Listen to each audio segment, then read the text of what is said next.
Hello, dear viewer, and welcome to the Lunar Nebula Art Channel with me, Leonardo. So I thought I'd do something a little bit different this time, where I would kind of speed up the art and do a commentary over it, and hopefully the background music is working as well.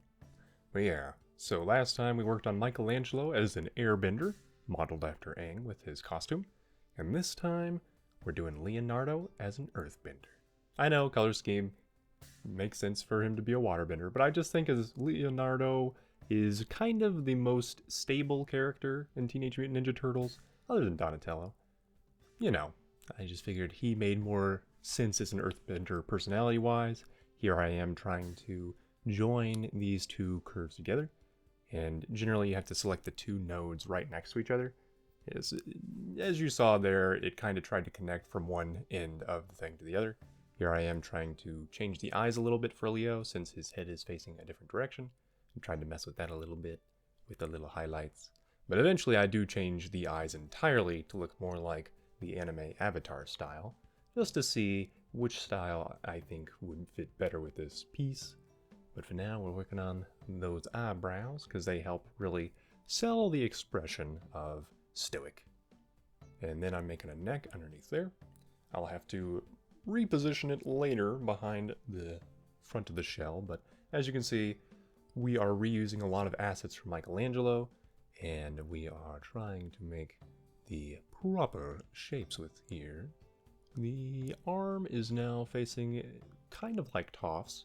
I'm really copying a lot of Toph's stance here. I will change it up a little bit because I want Leonardo to be grasping some swords. His katanas are going to be changed a little bit into more like the Chinese Dao, because that's kind of what the earthbenders are more like. They seem to use Dao more often than a katana, for example. Katana, you know, it's more of like a Japanese Fire Nation sort of thing. Industrial. But actually, I don't remember too many katanas either. Well, anyway. Here's the first sword that I'm working on. I try to do a gradient just to see if that works. Then I realize, well, Avatar: The Last Airbender is very cartoony in terms of how metallic things look. And it uses more of the flat colors than, you know, say gradations of color to really sell something. So I flattened the gradients a lot. And there's still some gradations there you can see as we zoomed in. But this way it looks still more cartoony by having kind of the flat white and then the flat gray with a little bit of gradations of color in there. So, you know, I think that works. And yeah, messing with that leg does take a while, but I think it works. We are going for, once again, Toph's kind of stance right here. I probably should have made this leg that's towards the front a little bit more angled in towards the body in the final product, now that I'm looking at it again. But you know what? That's okay. It's still angled, you know. And then we're trying to change those. Yep.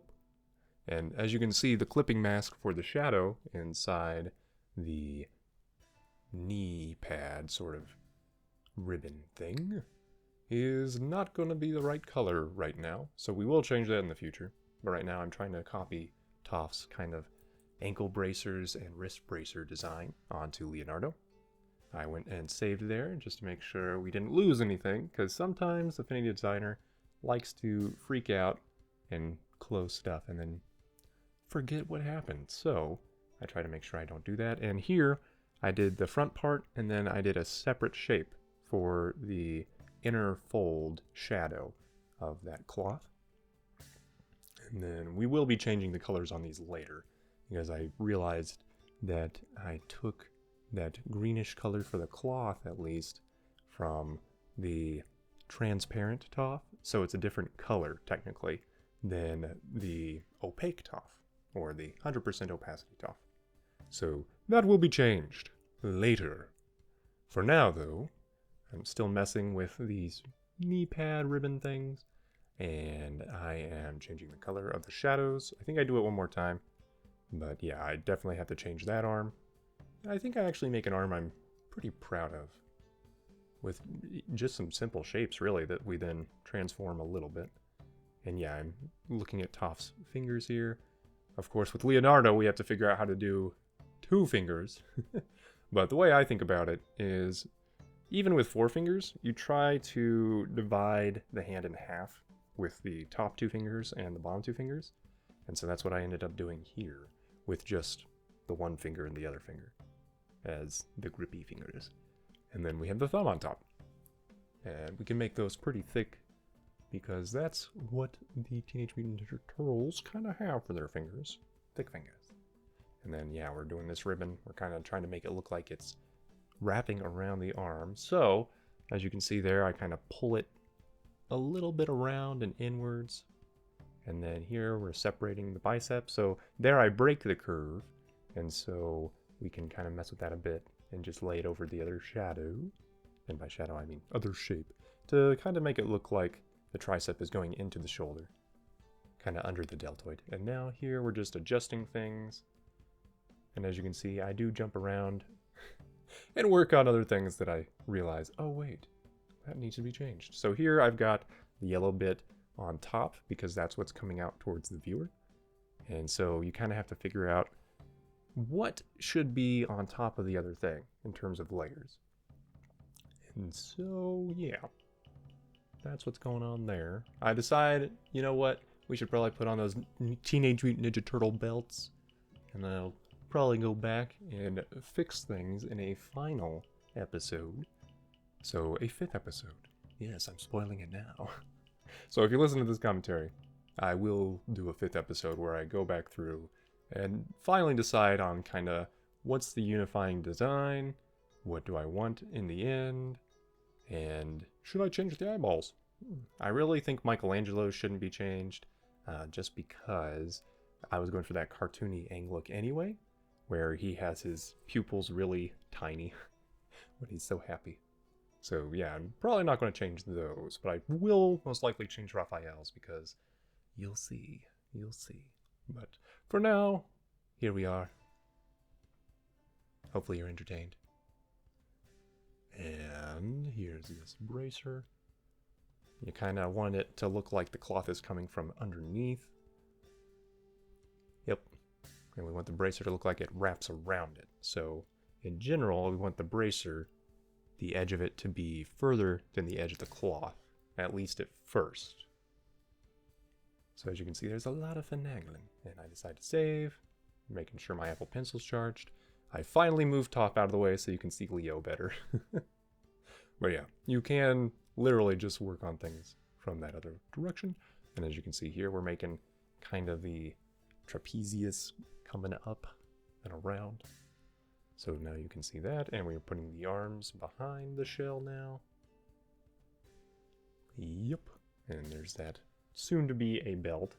And based on how the toys look, the belt seems kind of squarish and straight towards the back because the shell is so big and it tightens around the shell without being flush with it. So that's why it looks kind of straight towards the back there. And yeah, I realized with Toph, she's a lot skinnier than Leo, so you can't really see her thigh. But Leo, you can probably see his thigh because he's a big beefy boy. So I worked on that thigh there. And this is the most difficult bracer because the way that wrist is coming in, it's just like, Leonardo, making things difficult for me. It's those 2 swords, man. Requires more work. But that's okay. He's worth it. He is my favorite Teenage Mutant Ninja Turtle. Not gonna lie. He's usually the dude who gets stuff done. Unless Raphael pushes his buttons. And then they have to, like, fight and get over it. And Donatello then becomes the guy who's like, hey guys, stop fighting. Michelangelo's usually like, where's the pizza? Which, fair. You know, who doesn't like pizza? But yeah, in this one, we put the top of the bracer little band underneath everything else because of the way everything is going to be structured here. You would see the cloth, then the wristband, and then the band underneath it. It's based on how the direction of everything towards the eye would be. And here we have some fun with some shadows, and then I realize, wait, Toph doesn't have a shadow on her thumb like that, so that's probably not necessary. So yeah, we just do the edge of the hand by the sword. Yep, there we go. And then we do the arms. And what I do here is I just kind of duplicate that shadow and then put it on and adjust it as necessary. There we go. And this was annoying because for some reason Affinity Designer doesn't always make things flush. I'm still not sure why. Maybe I just need to work in a larger canvas. So I'm going to try that next project. But this one I was trying to do thumbnail YouTube size. And yeah, sometimes the pixels just don't match up where you think they will. And here I actually duplicated his neck and clipped it to try to make a new direction for that line. And then we go back to the belt. And I'm trying to make a similar design as they have on that action figure. You can see me going back and looking at references quickly a lot. And I'm still not sure of the best way to do this, but it's kind of like a coin where there is a side to it that should be darker. And so I tried to figure that out. You can see I kind of pinched it inwards at the tops and the bottom. And so then we can just have the one node come out and we can kind of still keep that circular. I tried to do embossing and doing a lot of stuff with this L, but I think I just settled for the outer shadow. I think that's what I settled on. But yeah. After that, I decided to copy all the sword blades and duplicate them several times.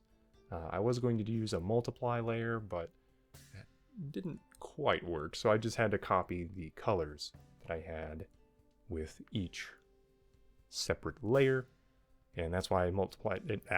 That's why I duplicated it several times. Here I'm making a rock because he's an earthbender, so we need a rock behind Leo. And yeah, you just kind of pin tooled all this out. This is the shadow inside the rock that I'm working on right here. And eventually we get that shadow kind of how we like it. There we go. I flip it because that's what it's going to be like for Leo. Then I flip it back because I realize, you know what? I can figure out these darker lines in the rock and then flip it, and then it would be fine, you know. But I wanted to make sure I kind of had this rock design because the background and foreground features in cartoons are usually different looking. And I mean, just look at this picture. You know, the rocks in the background do not look as cartoony because they're trying to not drag your attention away from the action.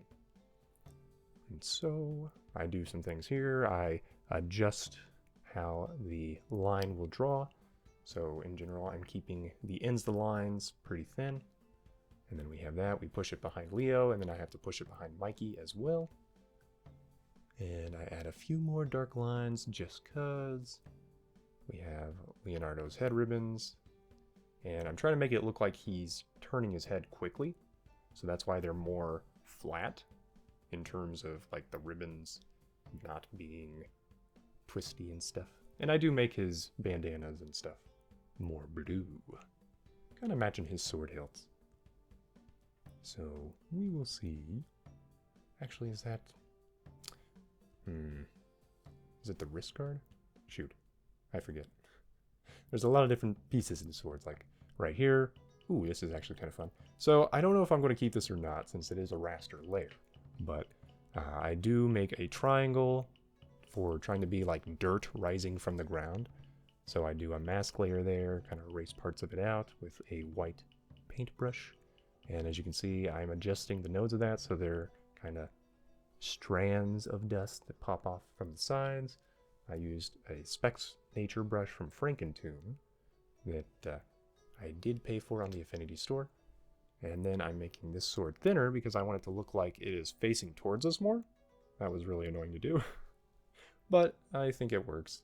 And here's where I change the eyes. So I try to copy this style more where they have the highlight in the bottom of the eye. That is more of a circle. We clip that into the eye. We have that still specular highlight. And then I do change the outer stroke a little bit. I try to work on that. And then I try to make these eyelashes. Because in Avatar The Last Airbender, they do the anime eyelashes thing, which, you know, looks good. So I decided to keep that too. And then once I've got this done, I can just copy the style and paste that style into other things. And then, yeah, here's where I change those shadows a little bit more. There we go. We're making the legs look better. And I did notice Toph's feet, how they have shadows there. So I put some shadows on these feet. And there we go. Looking good, Leo. Looking good. Looking more three-dimensional. But yeah, those sword blade shadows. I still have to add a few, I think, on the chest. Okay, and here I mess with this. And I decide, you know what? Sometimes in Avatar, sometimes they do have a little black line for a crease in the material.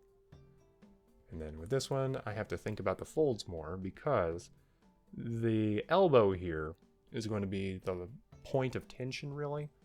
There's still a point of tension as well with the crook of the arm. So that's where the folds would kind of be generating from, those 2 points. I'm just trying to figure out, okay, how would that look? And how do I keep it cartoony looking? And so that's why I got rid of those extra lines, because it seemed like that was more of an annoyance than anything to the piece.